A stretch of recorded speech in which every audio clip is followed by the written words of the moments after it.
तो मुझे भी कहोगे कि मैं यहाँ से चली जाऊँ, जैसे मैं कर रही हूँ, और अच्छा वेलकम करोगे उसका। मामू से डर डर के तंग आ गया हूँ मैं। और मुझे यकीन है तो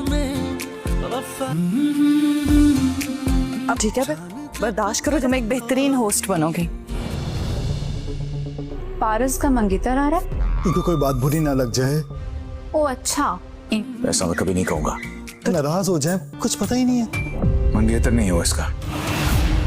सुना है इनके तो बॉयफ्रेंड्स होते हैं ना? वो सिर्फ पारस नहीं है,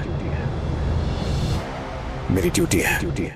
अगले एपिसोड में आप देखने वाले हैं कि अपनी खाला मारूख के कहने पर पारस हारून से मिलने के लिए तैयार हो जाएगी, लेकिन उसका असल मकसद यही होगा कि वो जवार को अच्छा खासा जेलस कर सके। और अपने इस मकसद में वो अच्छी तरह से कामयाब भी होने वाली है, क्योंकि जब जवार को पता चलेगा कि पारस के साथ जिसके रिश्ते की बात चल रही है वो लड़का गाँव में आ रहा है ताकि पारस के साथ वक्त गुजार सके और दोनों में अंडरस्टैंडिंग हो तो आगे रिश्ते की बात की जा सके। ये बात सुनकर जवार बहुत हद तक जेलस हो जाएगा और बची कुची कसर पारस अपनी बातों से भी पूरी कर देगी, क्योंकि पारस रेशम और जवार को एक साथ देखकर जिस हालात से गुजर रही है, शायद वो अब यही चाह रही है कि जवार भी इन्हीं फीलिंग्स का सामना करे। पारस ने तो ये सब कुछ बर्दाश्त कर लिया, लेकिन लग यही रहा है कि जवार पारस को किसी और के साथ देखना बर्दाश्त नहीं कर पाएगा। उधर रेशम को जब इस बात का इल्म होगा कि पारस का मंगेतर आ रहा है तो वो बहुत ज़्यादा खुश होगी।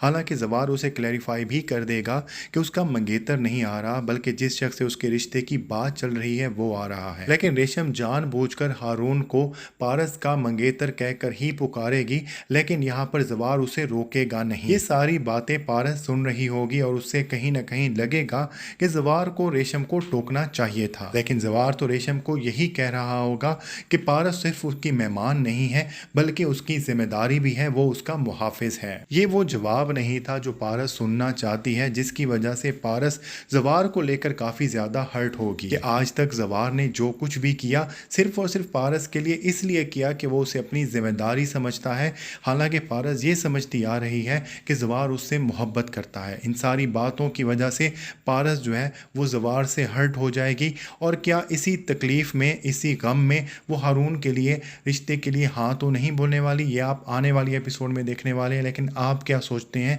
हमें कॉमेंट सेक्शन में ज़रूर बताइए।